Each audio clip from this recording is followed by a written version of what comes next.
This conference will now be recorded. अद्य शनिवासरः अर्थात् मन्दवासरः वैशाख कृष्ण दशमी एकादशी च दिनांक 5 जून 2021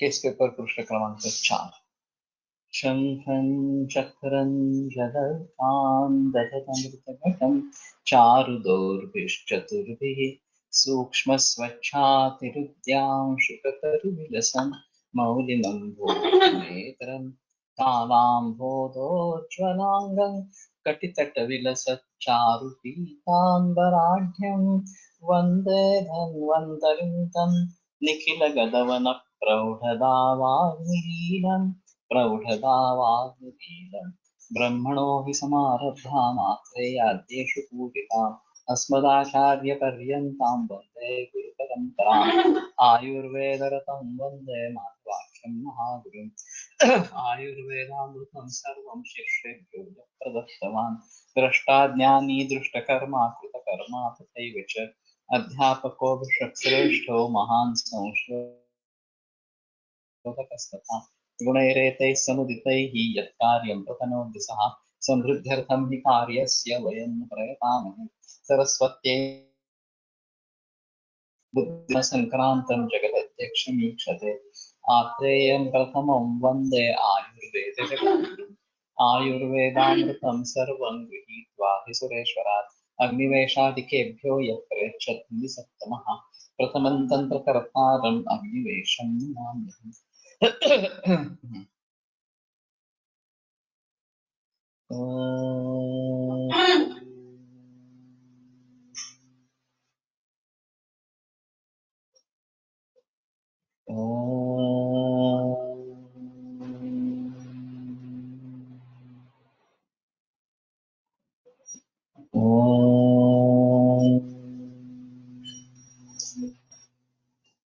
ओम शांति शांति शांति।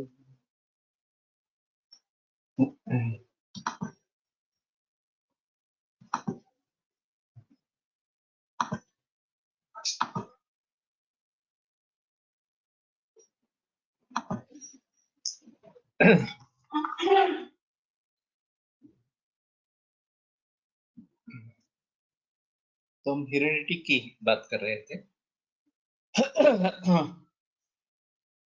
और ये सभी जो विकार है इसमें अगर ज्यादा स्ट्रॉन्ग हेरिडिटी इस प्रकार की है तो आगे अगले वाली पीढ़ी को जरूर सावध होना चाहिए, सजग होना चाहिए। और इन प्रकार के रोगों को होने से रोकने के लिए पंचकर्म से शुद्धि करवाते रहना बार बार, हर बरस में एक बार कम से कम। और फिर नैसर्गिक खाना खाना और योग और व्यायाम नियमित रूप से करते रहना, ये बहुत आवश्यक है। अगर होगा तो देखेंगे इसका कहने में कोई मतलब इस प्रकार का नहीं है। और स्ट्रेस को भी काबू रखना है, ये भी एक महत्वपूर्ण इस प्रकार का है। हाँ होता मिल जाए, स्वभाव है तो ये रोग का स्वभाव या हेरिडिटी एक प्रकार का हेतु है कि जिससे रोग होते हैं इसमें है, इसलिए इसके बारे में सजग होना जरूरी इस प्रकार का रहेगा। और फिर उन रोगों के कारण टाले, ये भी एक अहम चीज इस प्रकार की रहेगी। तो जितने जल्दी हम ये बात मान लेंगे उतने जल्दी हमें सुधार होने की संभावना ज्यादा है। और ऐसे करते करते जब 2-3 पीढ़ियां निकल जाएगी तो हेरिडिटी चली जाएगी। अगर डायबिटीज तुम्हारे घराने में है, अम्लपित्त है अम्लपित्त भी इस प्रकार का आनुवंशिक देखा जाता है, तो तुम्हें उनके कारणों से बचना है, कर्म करवाते रहना है, एक आदत इस प्रकार की बात है। और खास करके कंसेप्शन से पहले पंचकर्म करवा के ही कंसेप्शन करवाए तो चांसेस कम होंगे हाँ, अगली पीढ़ी में, और अगर जाएंगे भी तो उसका स्वरूप थोड़ा सौम्य रहेगा। फिर एक दो पीढ़ियां इसी प्रकार से जाने के बाद उस घराने की जो परंपरा है, वंश परंपरा है, वो खंडित हो जाएगी रोगों की। तो इन बातों को ध्यान में रखते हुए कल करेंगे, आगे करेंगे, ऐसा मत सोचना है। जितना जल्दी हो सके उतना अच्छा इस प्रकार का रहे। अब मुद्दा है जो परीक्षण का है। और इसमें दातार गुरु जी का परीक्षण मुख्य रूप से हम करते रहते, उसके बावजूद अन्य भी होते हैं। लेकिन यकृत प्लीहा इनके नाद किस प्रकार के है? शुक्राचार्य प्रकृती जसं सांगितलेलं आहे तसंच हे शुक्राचार्य दोष येतात. हो, येतात ना. तुम्ही दुष्टम सापत्यम सदारम बाधत आहे. तसंच मग हे सगळं असतातच. सगळ्यांमध्ये असं तसं नाहीये. जिन लोगों में होते हैं उन्हें सजग होना है. नहीं ना,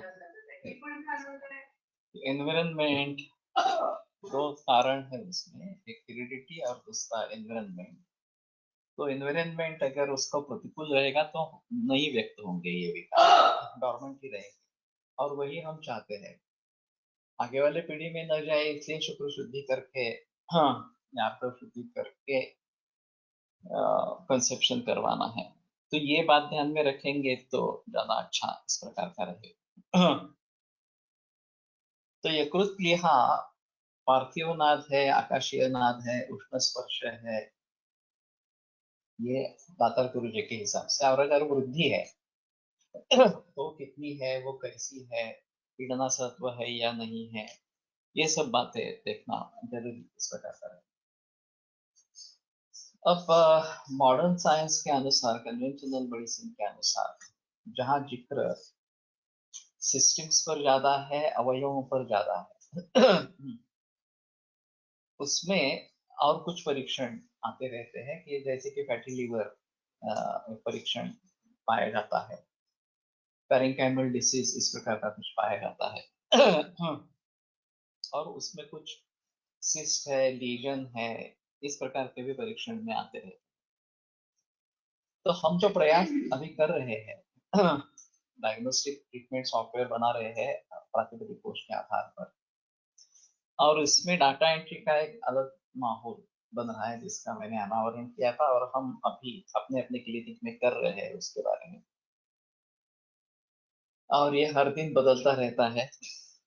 तो जब तक ये पक्का नहीं हो जाएगा तब तक लोगों तक नहीं पहुंचाएंगे, लेकिन सोचते हैं जितने जल्द हो सके। वैसे मैं अक्षय तृतीया का प्लान कर रहा था, लेकिन फिर भी हुआ नहीं। लेकिन कोशिश चालू है, और सोचता हूँ कि एक दो महीने में ज्यादा से ज्यादा ये लॉन्च होना चाहिए। तो उसमें इन सभी अवयवों के बारे में जो भी पॉसिबल इस प्रकार की फाइंडिंग्स है, वो ड्रॉप बॉक्स मेनू से दे रहे हैं, ड्रॉप डाउन मेनू से दे रहे हैं। तो आपको सिर्फ उसको क्लिक करना है, तो पार्थिव है, आकाशीय है, जो भी है वो क्लिक करना है। उष्ण है, उष्ण नहीं है तो उसका कोई नहीं, उष्ण है तो उष्ण इस पर क्लिक करना है। वृद्धि है तो वो कितने अंगुल है ये आपको लिखना है। और अगर अदर फाइंडिंग है, जैसे कि फैटी लीवर है, या फिर कोई सिस्ट है, कोई लीजन है, तो इन्वेस्टिगेशन का एक अलग बॉक्स रहेगा। तो उसमें आप इन्वेस्टिगेशन सीधे जो है आपको मिल रहे हैं वो लिख देंगे। इसमें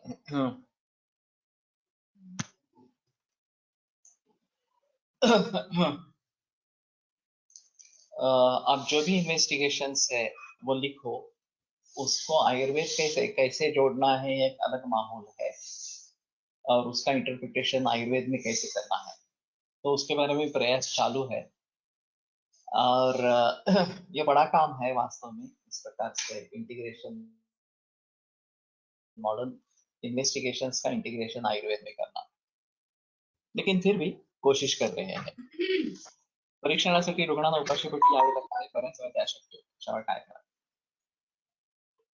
वैद्य भापू नानल सर इसके बारे में बहुत आग्रही थे, और वो सभी मरीज को 7 बजे सुबह बुलाते थे खाली पेट, और उसमें भी पहला कौन सा दूसरा कौन सा ऐसा कुछ भी नहीं करता रहता था, सभी को एक ही समय में बुलाते थे, और कम से कम 5 नए अपॉइंटमेंट्स हर रोज लेते थे. 1 महीने या 1.5 महीने का कैलेंडर फुल हो जाता था, इतनी भीड़ थी उनके पास, खास करके कैंसर मरीज. तो जब मरीज को पता चलता है कि मेरे साथ और भी लोग हैं इसी टाइम पे है, तो फिर वो लोग जल्दी जल्दी आने लगे. 6:30 बजे, पौने 7 बजे, 6:30 बजे, 6 बजे, इस प्रकार से.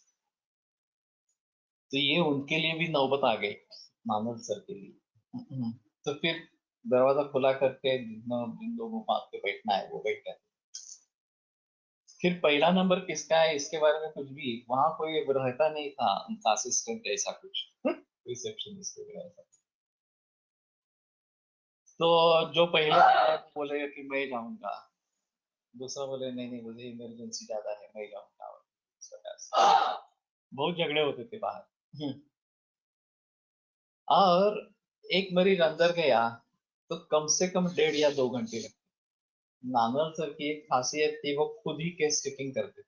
उनकी एक नोटबुक थी, उसमें वो पूरी जानकारी खुद ही लिखते थे, और फिर उधर परीक्षण करते थे, और फिर दवाइयां जो है वो लक्ष्मी रोड क्लिनिक से शाम को ले जाने के लिए गए.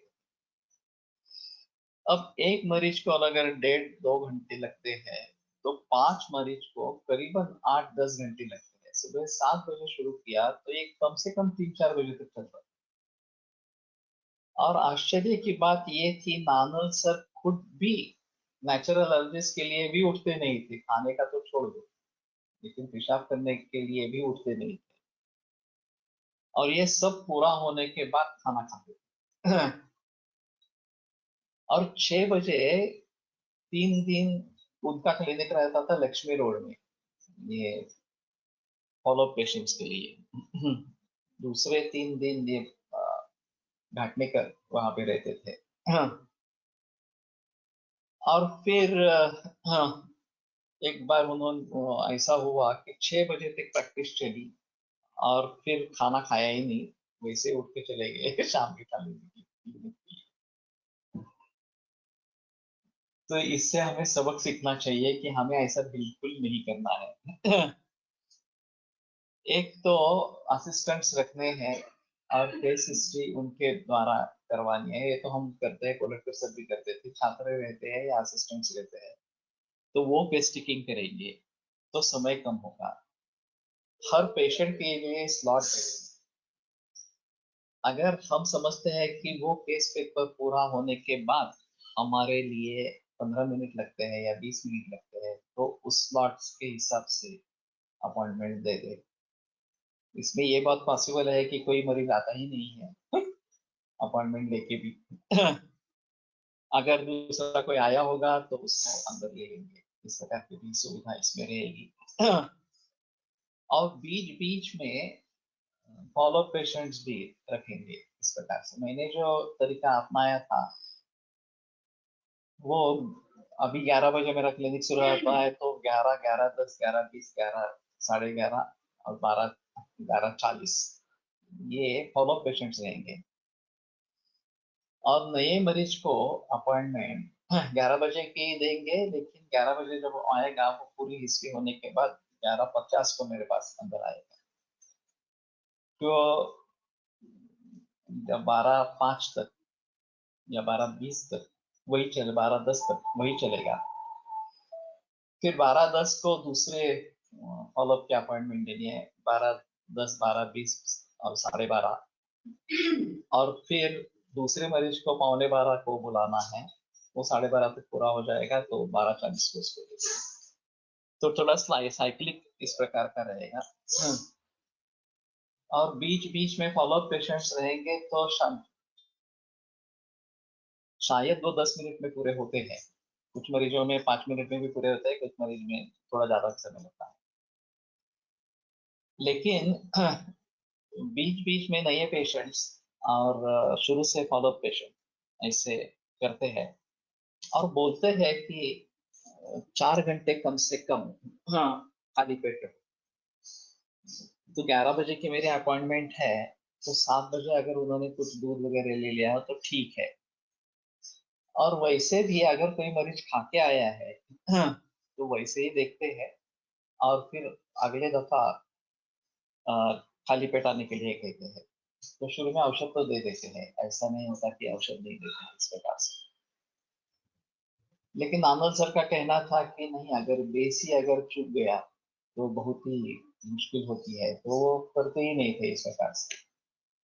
और लोग भी 2-2 बजे तक भूखे रहते थे उनका स्ट्रिक्ट ऑर्डर था कि कुछ भी नहीं खाना है इस प्रकार से। और जिनको तकलीफ होती है अनशन से, वो बहुत बेचैन हो जाते हैं, सर दर्द होने लगता है, बाकी भी चीजें होती है और एक क्रोध बढ़ जाता है। कैसा वैद्य है दूसरा कोई चारा नहीं है, 1 महीने के बाद अपॉइंटमेंट मिली है तो आए हैं इस प्रकार से।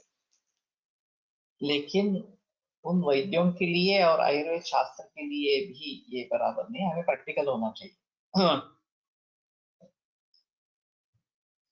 तो अभी हम काफी प्रैक्टिकल है, मैं काफी प्रैक्टिकल हूँ इसके बारे में। और यही अवस्था रजस्वला स्त्री को लेना है नहीं लेना है, कंसल्ट कर हमारे जो बुजुर्ग वो तो पुराने जमाने के वैद्य थे, कोनटकर सर भी इसी प्रकार के वैद्य। तो अगर कोई रजस्वला अवस्था में औरत आती है तो कंसल्ट कर तुरंत छोड़ देते उस पेशेंट को और बता देते कि ऐसी अवस्था है तो मत आना इस प्रकार से तो एक रुग्णा को उन्होंने इस प्रकार से कहा, उन्होंने नाड़ी देखने की कोशिश की और फिर पूछा कि रजत परिवर्तन हुआ है, तो वो नहीं चालू है तो उन्होंने तुरंत हाथ छोड़ दिया और जरा गुस्से से बोले कि ऐसी अवस्था है तो आना नहीं है, किसी के साथ संदेशा भेजो आश्चर्य ये रहा कि वो गुस्सा हो गई, मुझे तकलीफ हो रही थी इसलिए मैं आई, ऐसा कह के वो क्रोध से निकल गई। फिर फंसरकर ने उसके बारे में बहुत सोचा और फिर वो बोले कि ये मेरी गलती है कि करुणार्द्र मुझे होना चाहिए। चाहे हमारे दृष्टि से वो गलती है मनुष्य, लेकिन उसको तकलीफ हो रही थी और इसलिए वो आ गई इस प्रकार से। तो हमें क्रोध नहीं करना है इस प्रकार में, उसमें शांति से कहना है कि ठीक है, आपकी दवा बार में दवा दे देता हूँ। हर्डीकर जी ने तो पूरे क्लिनिक को धुलवाया था इस प्रकार से, फिर रसोला आगे का क्लिनिक बंद कर दिया। तो ये पुराने जमाने वाले वैद्यों की ये बात है अभी ये कोई उतना महत्वपूर्ण नहीं समझते हैं। और अगर ऐसी स्थिति है तो आपको क्लिनिक खत्म होने के बाद स्नान करना है, जैसे तेल स्नान बताया गया है इसके बारे में, कपड़ों के साथ स्नान करना है और फिर नए कपड़े पहनकर आगे का व्यवहार करना है। लेकिन आगे के मरीज भी नहीं देखने, ये पुराने लोगों का इस प्रकार का था। तो फिलहाल इसमें किस प्रकार से मार्ग निकाले, ये एक अलग चीज इस प्रकार की है। और ज्यादा प्रैक्टिकल होना है कि कम से कम खाली पेट आने के बारे में जो निर्देश है वो पालने की कोशिश करें। लोगों को जब अपॉइंटमेंट देते हैं उसी समय बताए कि 4 घंटे खाली पेट रहना है। और उसमें ये भी बात होती है कि मैंने 12:30 की अपॉइंटमेंट दी है और मरीज अंदर केबिन में है, वो 1:30 बजे आया 1 घंटा वैसे भी उसको रुकना पड़ा क्योंकि पहले वाले पेशेंट ज्यादा गंभीर थे या ज्यादा सोच करने की आवश्यकता थी। तो बाहर वो कटकट करते हैं कि मेरी अपॉइंटमेंट है, मुझे कैसे नहीं जाने दे रहे हैं। ऐसा अंदर आने पर चुपचाप हो जाते हैं मुझे कुछ नहीं बोलते, क्योंकि उनको मालूम है अगर मैं गुस्सा कर जाऊं तो ये मुसीबत होगी उन्हीं के लिए। स्त्री वैद्य असेल तर ये भी वेलणकर मैडम के बारे में मुझे मालूम है कि अगर उनकी रजत प्रवर्तन चालू है तो वो मरीज देख के सीधा स्नान करने के लिए जाती, तो घर ही था उनका, मायका ही था, तो कोई प्रॉब्लम था या अपने घर में करती थी तो, और फिर स्नान करके बाकी काम में जुट जाती थी। अभी स्त्री वैद्यों के लिए इस प्रकार से क्लिनिक बंद करना, बंद रखना, जिनका मेनोपॉज नहीं हुआ है, ये तो काफी मुश्किल इस प्रकार का मामला है। तो हमें इसके बारे में सोचना है कि अगर इससे दोष है धर्मशास्त्र के अनुसार, तो उस दोष का परिहार किस प्रकार से करें, इसके बारे में सोचना है। और ये दोष है इसलिए करना ही नहीं है, ये थोड़ा मुसीबत वाला मामला है। तो कहने का तात्पर्य अर्थ ये है कि मॉडर्न इन्वेस्टिगेशंस जो है वो हम इसमें लिखेंगे, चाहे लीजन है, कोई कैंसर है या सिस्ट है वगैरह इस प्रकार से, और उसका फोटो खिंचवा के वो भी अलग इन्वेस्टिगेशंस के इसमें रहेगा, लेकिन जो फाइंडिंग्स है वो यहाँ पे लिखेंगे। अब इसमें पहली दफा जब ये केस पेपर पूरा होगा तो वो स्टोर होगा और हिस्ट्री के रूप में आगे फॉलोअप के लिए मरीज आएंगे, तो इसमें फैटी लिवर था या इसमें सिस्ट था, लीजन था वगैरह बातें जो है वो आपके सामने आ जाएगी।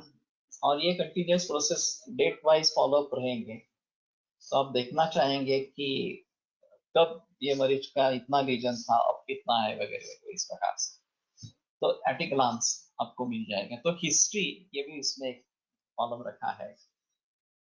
और मॉडर्न इन्वेस्टिगेशंस के लिए भी स्पेस रखी है।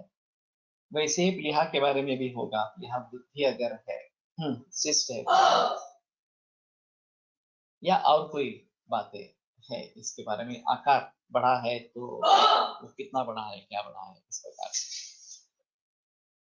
तो इन सभी बातों को ध्यान में इस प्रकार का रखना है। नाभि आसमंत में शूल पीडनासव वगैरह इस प्रकार की बातें हैं, तो वो बनते हैं। वो जो 9 क्वाड्रेंट कन्वेंशनल मेडिसिन के अनुसार करते हैं, और उसमें हर एक की एक अलग अलग खासियत है, वो भी कोशिश हमने की है देने के लिए। और भीतर वाले जो अवयव है वह सुपर इम्पोज करके फिगर्स में डाले। तो उरस्थान को देखेंगे तो पूरा रेस्पिरेटरी सिस्टम, ये दो फुफ्फुस, ट्रैकिया वगैरह वगैरह ये सब देखेंगे, हृदय दिखेगा इस प्रकार से, प्लूरा वगैरह ये जो बातें हैं वो भी दिखेगी। वैसे पूरा पूरा एलिमेंट्री है ना, पेट में दिखेगा। ये मॉडर्न साइंस एनाटॉमी से ली गई फिगर्स है। तो पैंक्रियाटिक हेड का कैंसर है तो आप वहां पे स्टार मार्क कर सकते हैं, और फिर उसके संबंध में जो भी लक्षण है या मॉडर्न इन्वेस्टिगेशंस है वो इन्वेस्टिगेशंस के कॉलम में लिख सकते हैं।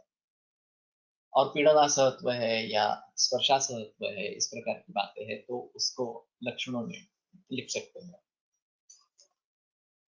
तो कहने का तात्पर्य अर्थ ये है कि जब परीक्षण करते हैं, फुफ्फुस का परीक्षण करते हैं, एयर एंट्री अच्छी है या नहीं है, या फिर प्लूरल डिफ्यूजन इस प्रकार का कुछ लग रहा है क्या, कफ प्राधान्य है क्या, वात प्राधान्य है क्या, ये सब बातें उसमें आ जाएगी। और फिर उसके लिए ये जो प्रॉपर कॉलम्स उसके लिए होंगे, उसके आप भर सकेंगे। वैसे ही हृदय के बारे में अगर वॉल्वुलर डिफेक्ट है, अगर और कुछ इस प्रकार के डिफेक्ट्स है या कार्डियोमेगाली है, तो इन सभी बारे में जानकारी मिलेगी। और मॉडर्न इन्वेस्टिगेशंस जो भी है, जैसे कि मैंने अभी केस सुनी थी कि लेफ्ट वेंट्रिकल से पूरे शरीर में जाने के बजाय वो फुफ्फुस में जा रहा है, और राइट वेंट्रिकल से वो पूरे शरीर में जा रहा है। एओर्टा और ये ट्रांसपोजिशन इस प्रकार का है पल्मोनरी आर्टरी का। अब अभी सगर्भावस्था में है, 9वां महीना चालू है, अब ये डिटेक्ट हुआ है, तो आगे क्या करेंगे इसके बारे में बहस चल रही है। और मॉडर्न मेडिसिन ने तो कहा दिया कि ऑपरेशन ही करना जरूरी है, और एट्रियम में छेद करते हैं इस प्रकार से। तो ये मैकेनिकल मीन्स है, हम उसको सुधर सकेंगे नहीं सकेंगे मालूम नहीं है, क्योंकि ये बहुत ही टेढ़ी इस प्रकार की केस है।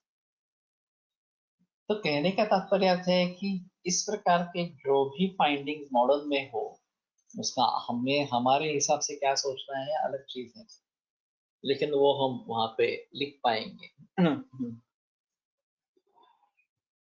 और फिर गलत है, तो ये भी ओरल कैविटी, उसमें जो भी दांत है, जिह्वा है, कपोल इस प्रकार के हैं, hard palate, soft palate, यूव्युला,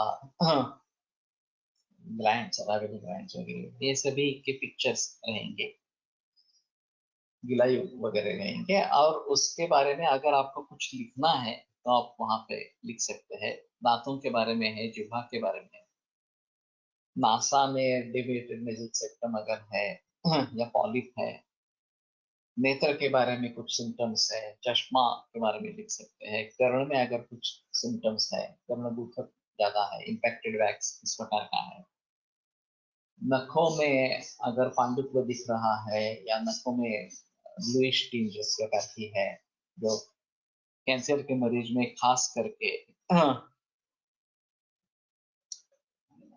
chemotherapy के बाद ये दिखाई देता है। दातार शास्त्रानुसार उपकाचे परीक्षण नाभीच्या वाम आणि दक्षिण बाजूला करतात, आधुनिक शास्त्रानुसार उपचार पाठीच्या विजन अँगल ठिकाणी करतात, त्या ठिकाणी काय सांगतात?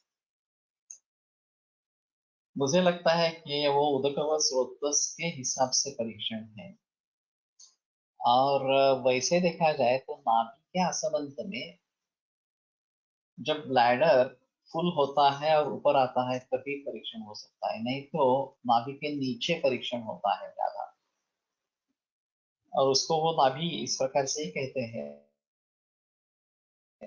और उसमें पार्थिवत्व प्रतीत होता है, या मूत्र संचय है थोड़ा सा इस प्रकार से प्रतीत होता है। वैसे ब्लैडर ऊपर से नहीं दिखता। और वृक्क की बात करेंगे तो उसको वो मूत्रपिंड कहते हैं, लेकिन वो जो बात कर रहे हैं वो मूत्राशय की बात कर रहे हैं, ऐसा मुझे लगता है। वैसे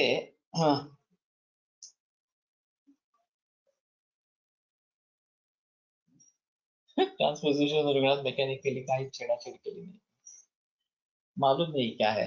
ये बहुत ही रेयर केस है, और जब तक मरीज को देखेंगे नहीं क्लिनिकल फीचर्स किस प्रकार के हैं इसके बारे में पता नहीं चलेगा, तो कहना मुश्किल है। ठीक है, मैंने सिर्फ इसलिए कहा कि इसे इस प्रकार के भी केसेस होते हैं, हमें मालूम हो कि इस प्रकार के भी होते हैं इस प्रकार से। और रीनल एंगल के जरिए जो देखना है, खास करके मूत्राशमरी में हम वहां पे परीक्षण करते हैं, और फिर अगर वहां पे अश्मरी है तो दर्द होता है। तो ये मेरे ख्याल में उदक हुआ स्रोतस और मूत्र हुआ स्रोतस, इन दोनों का मिलकर परीक्षण इस प्रकार का कुछ है, तो उसको मॉडर्न एनाटॉमी से जोड़ना बहुत मुश्किल है। और पानी का पचन अच्छा नहीं हो रहा हो, और वो अच्छी तरीके से बाहर नहीं निकल रहा हो, तो ये बात हो सकती है। तो हिस्ट्री में पानी कब लेते हैं, कितना लेते हैं वगैरह सब पूछना है, और पेशाब कितनी होती है वगैरह ये भी पूछना है, और फिर उसके मुताबिक लोकसभा चंद्र प्रभाव वगैरह जो बातें हैं, जो मेडिसिन देनी है वो देनी है। तो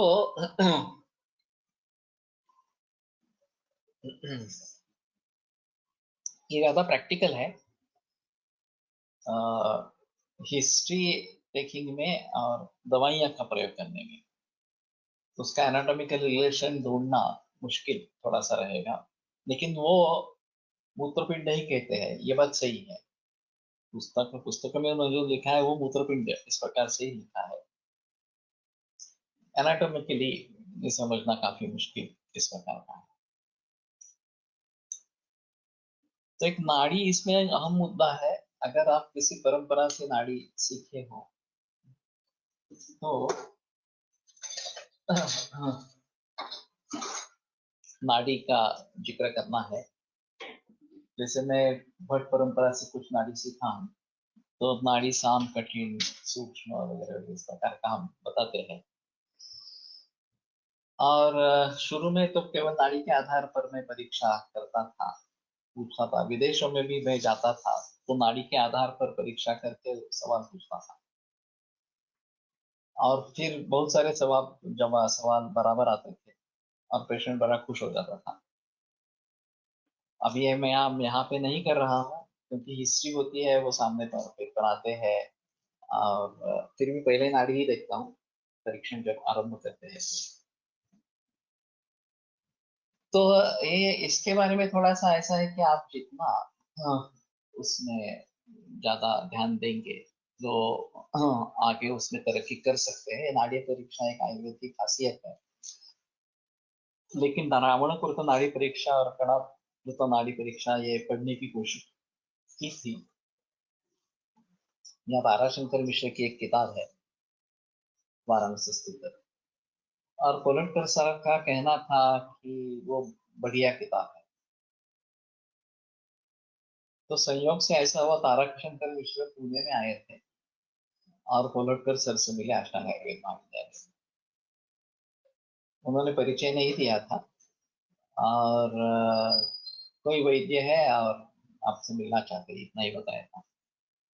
तो उन्होंने पूछा कि नाड़ी के बारे में आपकी क्या सोच है, और आपके मन में किसी को अच्छी किताब है क्या? तो सर ने उन्होंने बता दिया कि ताराशंकर मिश्र वहां पे महान हुआ है, उनकी किताब अच्छी है। तो बहुत ही आश्चर्यचकित हुए और बोले वो महानुभाव मैं ही हूँ। इस प्रकार से उन्होंने अपना परिचय दिया। फिर सर ने पूछा कि अगर हम आपके पास छात्रों को भेजेंगे तो आप उनको पढ़ाएंगे क्या? बोला हाँ, जरूर पढ़ाएंगे। सरकार से उन्होंने बता दिया, तो बहुत खुश हो गए। अभी मालूम नहीं, सर ने एक दो छात्रों को जिक्र किया था कि जाकर वहां पे उनसे सीखो इस प्रकार से, लेकिन कोई गया है ऐसा मुझे तो नहीं लगता है अभी। ये काफी पुरानी बात है, कोलटकर सर जब थे उस सब जमाने की, मेरे ख्याल में 84-85 इस प्रकार में हो गया। अभी ताराशंकर मिश्रा जी है या नहीं है ये भी मालूम नहीं है। लेकिन भट्ट सर की परंपरा चालू है, जाते गौर उनका शिष्य बापू जाते गौर, विश्वास जाते गौर, और उसके आगे आगे वाली पीढ़ी भी आ गई है। और उदय पेंट से एक छात्र रहा उनका, लेकिन वो इंटीग्रेटेड प्रैक्टिस करता है। तो अगर नाड़ी इस प्रकार से सीखनी है तो हो सकता है दूसरी एक नाड़ी मैंने देखी थी, और वो मैं जब चिले में गया था, चिली कहते हैं लेकिन वो एक्चुअली चिले साउथ अमेरिका में। हाँ, तो राय करके एक मध्य प्रदेश में कोई वैद्य है, उन्होंने नाड़ी के बारे में काफी जिक्र किया है, और दोषों की नाड़ी, उसमें गति, और फिर हर अंगुली पर महाभूत इस प्रकार का विचार और धातुओं का विचार, ऐसा भी इस नाड़ी में है। तो एक थोड़ा अजब अलग तरीका है, लेकिन उसको डेवलप करेंगे तो एक बात हो सकती है। तो मैंने उसके बारे में ज्यादा जिक्र नहीं किया है, लेकिन हो सकता है कि ये अगर करेंगे तो वेत्ताय वेद्यम अन्यथा विनत्ति इस तरीके से हो सकता है। अपान कक्षा परीक्षण देखील साधारण बॅकबर्नने रिझल्टच्या ठिकाणी करतात, त्याचा अर्थ गर्भाशयाशी सांगितला आहे, यावर काय सांगता येईल? मुझे बताना काफी मुश्किल है क्योंकि मैंने उनसे साक्षात सीखा नहीं है दादा जी से। मैं उनकी परंपरा का आदर करता हूँ, लेकिन प्रशांत शुरू से लेकर जो उनके अनुसार प्रैक्टिस करने वाले हैं वो इसके बारे में ज्यादा जिक्र कर सकते हैं। हळदवणेकर, प्रशांत सुरू और आशीष माड़ी, ये सभी लोग दातार परंपरा के अनुसार करने वाले इस प्रकार के हैं। तो बेहतर होगा कि वो किस प्रकार से इंटरप्रिटेशन करते हैं वो देखेंगे। सूक्ष्म नाड़ी, कठिन नाड़ी, स्थूल नाड़ी का आप क्या निष्कर्ष निकालते हैं सर? कृमि और गर्भिणी नाड़ी के बारे में भी कुछ बताए सर, थोड़ा सा है महेंद्र। मैं समझता हूँ एक अलग लेक्चर मैं ले लूंगा नाड़ी के लिए, एक लेक्चर से बात होगी ऐसा नहीं है, और ये प्रत्यक्ष अनुभूति का विषय है। तो जब मैं डॉक्टर सुसाना जो पेडिट्रिशियन है, चिले में प्रैक्टिस करते हैं, मेरे से उम्र में 1 वर्ष से आगे है, तो उसका कहना था कि पहले हमें ध्यान करना है नाड़ी देखने के पहले, चाहे 1 मिनट के लिए हो, और मेडिटेशन करके फिर हमारी चित्तवृत्ति स्थिर होनी चाहिए, फिर नाड़ी देखनी चाहिए वगैरह वगैरह इस प्रकार से। तो ठीक है, मैं सोचता हूँ कि ये करेंगे। और अध्यात्म के बारे में भी सोचना है। जितना हमारा अंतःकरण पवित्र शुद्ध इस प्रकार का होगा, उतनी नाड़ी परीक्षा अच्छी होगी। अन्ना से पटवर्धन के बारे में कहा जाता था, उस समय ये एक्सरे का टेक्निक नया आया था, तो वो नाड़ी देख के बताते थे कि तुम्हारे किडनी में 2 स्टोन है और चाहे तो एक्सरे करवा लो इस प्रकार से, और एक्सरे करवाते तो वो सही निकलता था। तो शेंडे सर ने उनको पूछा कि आप ये कैसे बताते हैं नाड़ी के लिए? तो उन्होंने जो जवाब दिया वो काफी विभिन्न है। वो बोले मैंने गायत्री पुरस्चरण किया है, 24 लाख गायत्री का जप, और इसके जरिए जब मरीज सामने आता है तो जैसा स्कैनिंग होता है वैसे मेरे सामने सभी बातें आती है, अंदर क्या क्या है कैसे है इस प्रकार से, और मुझे दिखाई देता है। मैं नाड़ी का एक केवल सहारा लेता हूँ बताने के लिए, लेकिन मुझे वास्तव में दिखाई देता है अंदर का सब। अब सभी को 24 लाख इस प्रकार का गायत्री पुरस्चरण करना बस पॉसिबल होगा नहीं होगा ये अलग चीज है, सभी का विश्वास है नहीं है ये एक अलग चीज है, लेकिन अध्यात्म से भी होता है। अभी ऑरा स्कैनिंग काफी प्रचलन में आ रहा है,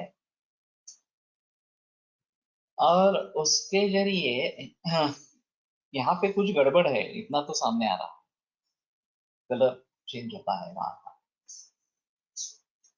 तो उसकी सहायता, क्योंकि ये अभी ऑब्जेक्टिव पैरामीटर्स है, वैसे नाड़ी सब्जेक्टिव पैरामीटर, और हर एक के लिए एक अलग अलग इस प्रकार का होगा, भली भांति समझ नहीं पाएंगे। तो जो हम एक्सप्रेस करना चाहते हैं वो दूसरे को भी उसी प्रकार से समझ लेना चाहिए, तो ये काफी मुश्किल इस प्रकार की रहेगी।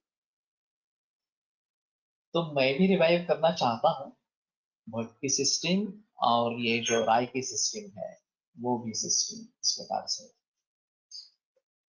और इसमें खाली पेट देखना और पेशेंट की मनोवृत्ति शांत होना, वो अपने के ही बारे में सोच रहा है, ये आवश्यक है। नहीं तो दूध नाली का भी मैंने रिजल्ट देखे हैं दूध नाली के,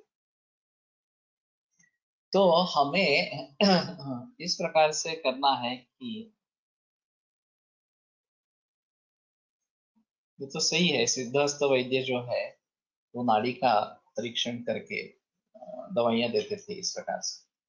इसमें एक ऐसा है कि जब आप नाड़ी के जरिए ये सब बताते हैं लक्षण क्या है इस प्रकार से, तो मरीज को बहुत ही विश्वास निर्माण हो जाता है वो तुम्हारे भक्त बन जाते हैं। अशोक भट्ट के बारे में वही हुआ, और अशोक भट्ट आगे चलकर आध्यात्मिक गुरु हो गए। एक ऑस्ट्रेलिया का मरीज मेरे पास आया था, और वो बोला कि मैं आध्यात्मिक गुरु को मिलकर ही आ रहा हूँ इस प्रकार से। मैंने कहा कौन है? तो वो ये अशोक भट्ट। मैंने कहा वो तो वैद्य है। हाँ वैद्य है, लेकिन अभी वो वैद्य की नहीं करते, वो आध्यात्मिक गुरु है इस प्रकार से। तो ये तो मुझे जानकारी नहीं थी इस प्रकार से। तो वसंत लाड की किताब मैंने देखी है, पढ़ी नहीं है पूरी तरीके से। और वेदता ही वेद्यम अन्यथा भिन्न ही सही है कि हम अगर अपनी तरीके से नाड़ी डेवलप करना चाहेंगे तो वो भी डेवलप हो सकती है, ऐसा है। जिस किसी दृष्टि से हमें देखना है वो हम कर सकते हैं। अब लाड सर का अमेरिका में बहुत बोलबाला है। उनको लोग देव मानते हैं। एक तो उनका प्रेजेंटेशन बहुत अच्छा रहता है। अंग्रेजी पर कमांड है। आयुर्वेद की सूत्र भी ज्ञात है और एलोपैथी भी उनको मालूम है। पर्सनैलिटी अच्छी है इस प्रकार से। और बेहतर ऑप्शन है कि वो प्रैक्टिशनर है। पुणे में प्रैक्टिस करते थे या ताराचंद अस्पताल में मरीज देखते थे, इस प्रकार से। तो कम से कम प्रैक्टिशनर होना ये तो महत्वपूर्ण बात है। वैसे प्रैक्टिशनर न होते हुए बहुत सारे लोग आयुर्वेद में प्रचलन में हैं और केवल किताबें लिखते रहे हैं, इस प्रकार से। तो ये अजीब माहौल है।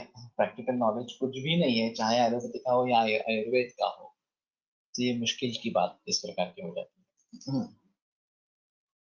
तो ये लोग कोशिश करें कि हमें क्या करना है, हम किस प्रकार से आगे बढ़ना चाहते हैं। तो लेकिन ये एक तरीका हो सकता है नाड़ी का, आयुर्वेद की खासियत है। तो शायद अगले गुरुवार को मैं नाड़ी के बारे में प्रेजेंटेशन दूंगा और गुरुवार शुक्रवार शनिवार जितने दिन लगते हैं उसमें लग जाएंगे, क्योंकि अभी पूरा होने के लिए आ रहा है केस टेकिंग का जो फॉर्मूला है। और सबसे अहम मुद्दा इसमें है वो डायग्नोसिस। इसके आधार पर ये जो सब जानकारी इकट्ठा की है केस पेपर के लिए, उसका अंतिम परिणाम डायग्नोसिस में होना है और आगे चलकर चिकित्सा में होना है। तो ये नहीं होगा और सिर्फ एक जानकारी इकट्ठा की है ऐसा हुआ तो कोई मतलब नहीं है इसका। तो इसके आधार पर हमें क्या समझना है रुग्ण के बारे में, रोग के बारे में, उसकी अवस्था के बारे में, साध्या साध्यता के बारे में, ये सभी ज्ञान होना बहुत जरूरी है। और फिर उसके आधार पर चिकित्सा कैसी करनी है, कौन से रोग के अधिकरण को लेकर करनी है, अवस्था क्या है, तत्व क्या है चिकित्सा का, और फिर दवाइयां कौन से प्रयोग में लानी है, इसके बारे में सोचना है। तो ग्रंथों का अध्ययन एक तरीके से चलता रहे, मूल ग्रंथों का, और प्रैक्टिकल एक्सपीरियंस बढ़ता रहे, तो इन दोनों का मेल जोल हो जाएगा, ग्रंथों का अध्ययन का और प्रैक्टिकल एक्सपीरियंस का। और ग्रंथ भली भांति ज्यादा समझ पाएंगे और फिर चिकित्सा में उस प्रकार का रिफ्लेक्शन मिलेगा कि पहले मैंने कभी सोचा नहीं था, लेकिन अभी इस सोच से दवाइयां इस प्रकार की दे रहा हूँ और उससे सफलता इस प्रकार की मिल रही है। वर्तमान और भविष्य दोनों समझ सकते हैं, वो अलग हिस्सा है भविष्य के बारे में सोचना। वैसे कोई खोई हुई चीज है, वो मिलेगी नहीं मिलेगी, ये भी मैंने नाड़ी से बताया, मकसद भी बताया, मैं बता आगे क्या होने वाला है इसके बारे में भी बता सकते थे इस प्रकार से। लेकिन मैं मानता हूँ हमें वैद्यक से संबंध जितना है उतना ही लेना है। ये इस प्रकार केवल दूसरों को विस्मयचकित करने के लिए ये करते रहना, ये अलग चीज इस प्रकार की रहेगी। लेकिन उसमें तत्व अगर समझेंगे, भट्ट सर ने एक अच्छी बात की थी कि उसके पीछे जो तत्व है वो अच्छी भली भांति बताया था, वो आसान है समझने के लिए। तो वो अगर करते रहते हैं तो आगे, हाँ, हम उस दिशा में आगे भी सोच सकते हैं, अलग भी सोच सकते हैं और वो कर सकते हैं इस प्रकार से। लेकिन हुआ ऐसे कि शुरू में मैं भट्ट सर के पास जाता था और उनका कोलेक्टर सर या फंडसर सर के बारे में बिल्कुल अच्छा मत नहीं था। और कोलेक्टर और फंडसर कर दोनों का ऐसा कुछ भी नहीं था। वो बोले तो ठीक है, तुम उसके पास जा रहे हो, जा रहे हो, जाओ, मुझे कोई एतराज नहीं है इसमें। तब ये बहुत बात आगे बढ़ी और अशोक भट्ट सर ने कहा कि नहीं, अगर मेरे पास आना है तो उनके पास नहीं जाना है। तो मैंने उन्हें छोड़ दिया और कोलेक्टर और फंडसर से लड़ने लग गया। तो ये एक अलग बात है। लेकिन मैं मानता हूँ कि उसमें कुछ खासियत है। वोडटकर और वंसरकर का भी ये कहना था, उस खासियत को हम आगे बढ़ाएंगे। मेरे हिसाब में दोनों गुरु है। अगर एक को ही चुनने की बात है तो स्पष्ट है वोडटकर सर ही मेरे गुरु रहेंगे, इसमें कोई संदेह नहीं है।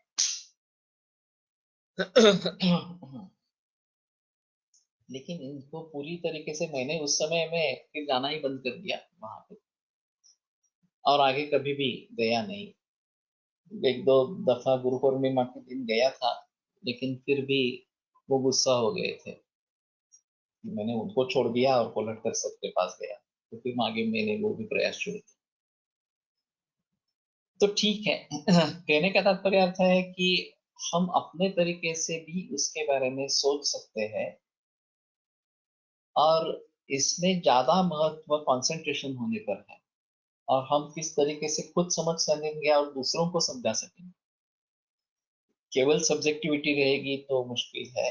उसमें भी ऑब्जेक्टिविटी हम अगर लाते हैं तो ज्यादा बेहतर इस प्रकार करेगा। अभी ये नाड़ी तरंगिणी करके एक सॉफ्टवेयर यंत्र बना है, और उनका कहना है कि ये इसके आधार पर निदान होगा वगैरह, खास करके डायबिटीज का निदान तो होता है। तो मैंने थोड़ा सा डेमोन्स्ट्रेशन उसका देखा था। हाँ, और कुछ लोग उसका प्रयोग करने वाले हैं, और फिर उसके प्रिंट आउट्स निकलते हैं तो मरीज को देते हैं कि ये प्रिंट आउट है वगैरह इसके पास। लेकिन इन सभी के बारे में थोड़ा सा सोचना पड़ेगा। हाँ। और दूसरी चीज ऐसी है कि केवल नाड़ी परीक्षा से ही ज्ञान होता है, और बाकी बातों को हम देखेंगे ही नहीं। ये भी बड़ी बड़ी गलती है। चाहे आप लोगों को विस्मयचकित कर सकते हैं, लेकिन पूरी जानकारी होना मरीज के बारे में, जैसे इस केस पेपर के जरिए हम कर रहे हैं, वो जरूरी है। वो भट्ट के सर के पास वो चीज नहीं थी। वो केवल नाड़ी के आधार पर ही निदान करके चिकित्सा दे देते थे। और फिर हाँ, ये केस पेपर वगैरह इस प्रकार का माहौल कुछ नहीं रहता था। और जिन मरीजों में सफलता नहीं मिलती है, उनको वो मरीजों को ही कोसते थे कि तुमने परहेज नहीं किया होगा, तुम झूठ बोल रहे हो वगैरह, तुम्हें अच्छा है, इस तरह से। तो मैं समझता हूँ कि हमें निष्पक्ष इस प्रकार से होना है, और जो वास्तव है उसको मान्य कर लेना है। अगर किसी मरीज में रिजल्ट नहीं मिले तो ठीक है, क्यों नहीं मिला है इसके बारे में सोचेंगे और सुधार करेंगे। तो ये थोड़ा सा अलग माहौल इस प्रकार का रहेगा।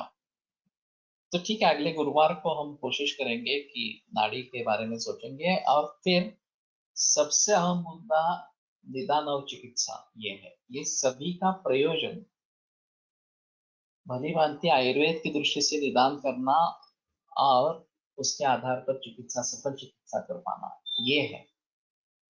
फणसरकर जो कहा करते थे कि किसी न किसी तरीके से हमें क्या हुआ है एग्जैक्टली, और एग्जैक्टली क्या करना है, ये पता लगाना चाहिए। चाहे आप नाड़ी से देखो, प्रश्न परीक्षा करके देखो, उदर परीक्षण करके देखो, या मॉडर्न इन्वेस्टिगेशन के जरिए देखो, कुछ भी देखो, लेकिन एग्जैक्टली क्या हुआ है और क्या करने की जरूरत है, ये समझ पाना हर मरीज में, हर अवस्था में काफी मुश्किल है। विमल बुद्धि बुद्धि माकुली कुरियो किंतु नाम बुद्धि है, इस प्रकार से। लेकिन अगर इस प्रकार से अगर हम कर पाते हैं तो उसमें बड़ी सहायता इस प्रकार से हो जाएगी। और हम अच्छे चिकित्सक बन जाएंगे। तो एक स्पर्श है, ये स्पर्श के बारे में उष्ण शीत स्पर्श, ये प्रक्रिया के बारे में तो देखा जाता है। खर स्पर्श है, रूक्ष है, वगैरह वगैरह, ये भी देखा जाता है। रूक्ष ये चक्षुरेंद्रिय का विषय बताया गया है। सुश्रुत ने जहाँ पे जिक्र किया है कि किन इंद्रियों से किन भावों का परीक्षण करना है, उसमें रूक्षत्व जो है वो चक्षुरेंद्रिय का विषय बताया गया है। तो ये थोड़ा सा अजीब है, तो देखेंगे उसके बारे में कैसे बहस करनी है। वसृणता ये पोलिटिकल सर की फाइंडिंग थी, और खास करके शुक्र क्षय को दिखाने वाली है, या गुल्फ संधि में, गांठ संधि में इस प्रकार की मसमता, या बाहु में इस प्रकार की मसमता दिखती है। तो वो कहा करते थे कि ये शुक्र क्षय का लक्षण है, और फिर उसके हिसाब से दवाइयों का प्रयोग करना। तो ये एक अहम मुद्दा अलग है जो ग्रंथों में साक्षात निर्दिष्ट नहीं है। उन्होंने किस आधार पर ये बताया ये मालूम नहीं है, लेकिन अभी फिलहाल उसको ध्यान में रखते हुए चलते हैं, और शुक्रक्षय निदान करके दवाइयां देते हैं तो फायदा होता है, उसमें संदेह नहीं। आकृति स्थूल है, कृश है, ड्वार्फ है, या ज्यादा ऊंची है, वगैरह वगैरह, इस प्रकार से बारे में देखता है, वो तो हम देखते हैं दोनों। शब्द, तो शब्द कैसा है उनका बोलने का, इस प्रकार से, और उच्चारण सभी का ठीक होता है नहीं होता है, वगैरह वगैरह। खास करके बच्चों में कुछ शब्द या कुछ अक्षर ठीक तरीके से बोले नहीं जाते। उनका कहना था कि क का उच्चारण अगर नीट नहीं, अच्छी तरीके से होता नहीं है, तो कफ की शिकायत रहती है, और कफ कम करने से वो ठीक होता है। ज्यादातर सिद्धोपाध्याय चूर्ण और च्यवनप्राश का प्रयोग करते थे। लेकिन पाणिनीय शिक्षा में जो वर्णों के स्थान बताए गए हैं, अको विसर्जन्यानाम कट्ठा, श्वेषानाम तालो, रोषानाम मुद्दा, चतुरसानाम दंताः, वगैरह वगैरह, उनके बारे में सर ने विचार किया था, और उसके आधार पर वर्णों का पांचभौतिकत्व, ये एक अलग विचार किया था। अभी ये जो मुख कुहर में स्थान है, उन स्थानों के बारे में अलगता से सोचना, और महाभौतिक स्तर पर उसके बारे में विचार करना, ये एक अलग बात थी। दुर्दैव से उनके विचार मालूम नहीं किसी को, क्योंकि ये मैंने सिर्फ सुना था, उन्हें वर्गीकरण किया था, लेकिन किस प्रकार का वर्गीकरण है और उसके पीछे लॉजिक क्या है, ये मुझे ज्ञात नहीं है। फिर से अलगता से इसके बारे में सोचेंगे तो कुछ ना कुछ बाहर उभर आएगा लॉजिक उसके बारे में। लेकिन जब बच्चे बोलते नहीं है, देरी से बोलना आरंभ करते हैं, तो क्या क्या करना है, इसके बारे में ऐसा दिखाई देता है कि जिह्वा का संचलन पूरे मुंह में होना है, और इसलिए थोड़ी कठिन चीजें खाने की प्रैक्टिस बढ़ानी है। जैसे गाजर है, ककड़ी है, ओष्ठ में चारों दिशाओं में मर लगाएंगे, तो वो चाटने के लिए जिह्वा इस तरफ मुड़ेगी, और ये दंतोद्भेद बोलना एक ही समय में आरब्ध होते हैं, और उसी समय एक शिरानाद अवस्था भी होती है।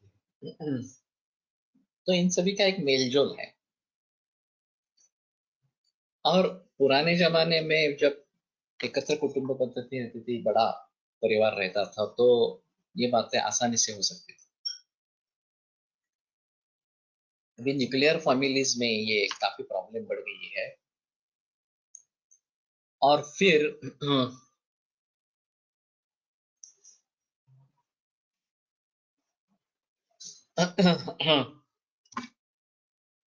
दोनों अगर करियर ओरिएंटेड है, और घर में दूसरी कोई व्यक्ति नहीं है, तो ये इस प्रकार से माइलस्टोन जो है डिले हो सकते हैं। तो अभी इसके बारे में जानना जरूरी इस प्रकार का हो जाए। और फिर भी महाभूतों के आधार पर ये वर्ण का उच्चारण नहीं हो रहा है तो इस महाभूत को ट्रीट करना है, ऐसा अगर हम सोच पाएंगे तो उसके बारे में हम कुछ बता सकेंगे या चिकित्सा में परिवर्तन ला सकेंगे। तो ये भी एक अहम मुद्दा इस प्रकार का है। वैसे उन्होंने अस्थि के 5 प्रकारों का भी पांचभौतिक विभाजन किया था कोलट कर्सर ने। तो कई विचार नए हैं, जैसे मेंस्ट्रुअल साइकिल 1 महीने का होता है वैसा 1 बरस का भी होता है, ऐसा उनका कहना था। और कुछ औरतों में ये देखा जाता है, मर्दों में भी इस प्रकार का साइकिल होता है, ऐसा उनका कहना था। जिसके बारे में तो कहीं पे बहस नहीं है, कोई विचार ही नहीं है उसके बारे में। मला पुन्हा वाणीवर यायचंय, जर अवयव हे फक्त वाणीची निर्मिती करतात का? अवयव हेच फक्त वाणीची निर्मिती फक्त अवयव नाही, वायू मुख्य आहे ना त्याच्यामध्ये, जो नाही, मागे म्हणजे आपण एरवी अवयव फक्त म्हणत नाही. किंमान कंठन व्यायाम आहे म्हणून वर्णों का उच्चारण उस स्थान पर वायु का आघात होने से या फिर जिह्वा का वहां पे स्पर्श होने से होता है, और ये एक अहम मुद्दा है। तो कोलटकर सर के ये कई विचार है जिनके बारे में ज्यादा बहस होती नहीं है। तो उनके जो छात्र है जिनको इसके बारे में कुछ पता है, मनोज फिरोदिया हमारे ग्रुप में है, वो उनका छात्र रहा है, तो उसको अगर इसके बारे में कुछ मालूम है तो वो इसके बारे में बता सके। पक्षाघात में जो मुकत्व होता है उसका कैसे विचार करें। लेकिन इंद्रिय संबद्ध इस प्रकार की हानि है। तो मैं समझता हूँ कि ये काफी बड़ा विषय है। ॲलोपॅथीवाले म्हणतात की तिथलं सेंटर लेफ्ट हँडेडने लिहिणारे असं असले विचार म्हणजे काहीच त्याची असतं। अंजलि प्रमाण का विचार मैंने तो ज्यादा जिक्र नहीं किया है, भावी साठे के एक छात्र ने इसके बारे में जिक्र किया था अंगुली प्रमाण से, और उनका एक सबसे अहम मुद्दा था कि वर्नियर कैलिपर्स का उपयोग करेंगे और अंगुष्ठ छोड़कर जो 4 अंगुलियां है उसको मापेंगे और उसको 4 से डिवाइड करके अंगुली प्रमाण निश्चित करेंगे, ये उनका कहना था। तो वर्नियर कैलिपर्स के प्रयोग से अंगुली प्रमाण निश्चित करना है, और फिर अभी तो हम माप सकते हैं ऊंची कितनी है या हाथ की दूरी कितनी है वगैरह वगैरह इस प्रकार से। और फिर उसके आधार पर आगे कैसे करना है ये थोड़ा सा सोचना इस प्रकार का रहेगा। तो ठीक है, वजन एक मुद्दा हमने रहा है यहाँ पे रखा है। आश्चर्य है कि वजन के बारे में ग्रंथों में कुछ जिक्र नहीं है। अभी बीपी वेट ये अहम मुद्दे हैं आधुनिक परीक्षण में, तो हमने उसको रखा है। हमारे यहाँ कृशता और स्थूलता इसके बारे में बहस है, वजन के बारे में कहीं भी बहस नहीं है आयुर्वेद ग्रंथ कि वजन पहले कितना था अब कितना हो गया, कार्श्य हो गया या स्थूलता बढ़ गई, ये है।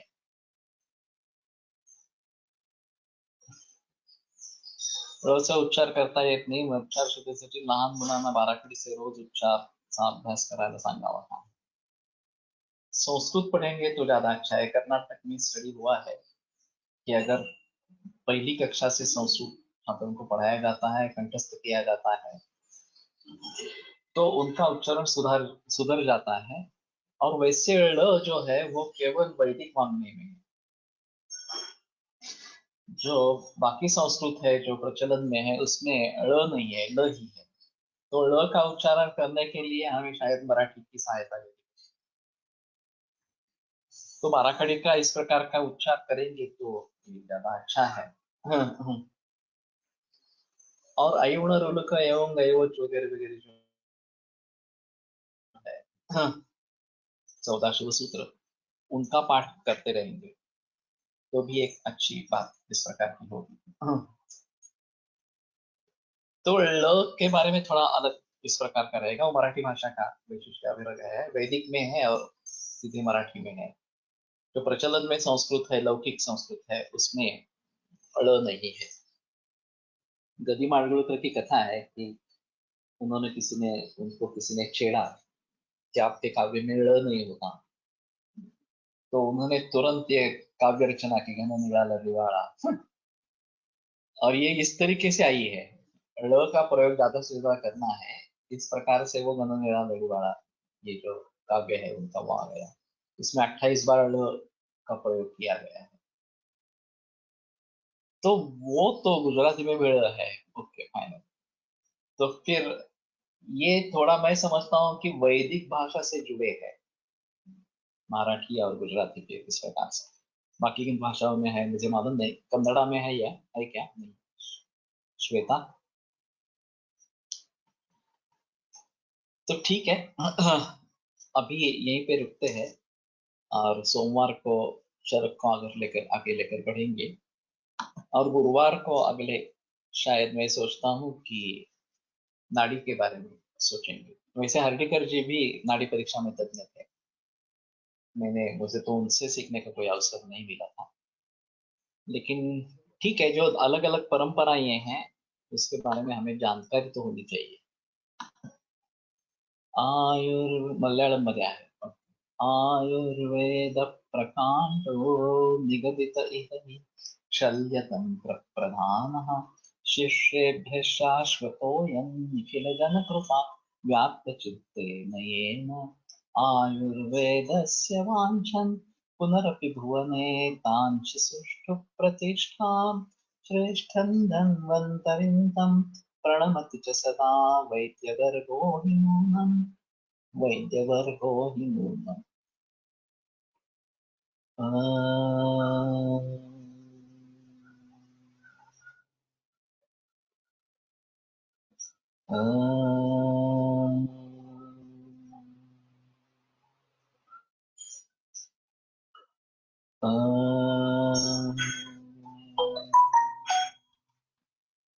ओम शांति शांति शांति। तो कन्नड़ा में भी है, शायद लिंग्विस्टिक के जरिए इसके बारे में बहस होनी जरूरी है कि किन वर्णों का किन भाषाओं में प्रयोग है इस प्रकार से। विरम्यते व्याख्यान सोमवासरे पुनरपि मिलिष्यामः। आज रात को फिर अग्नि के बारे में अगला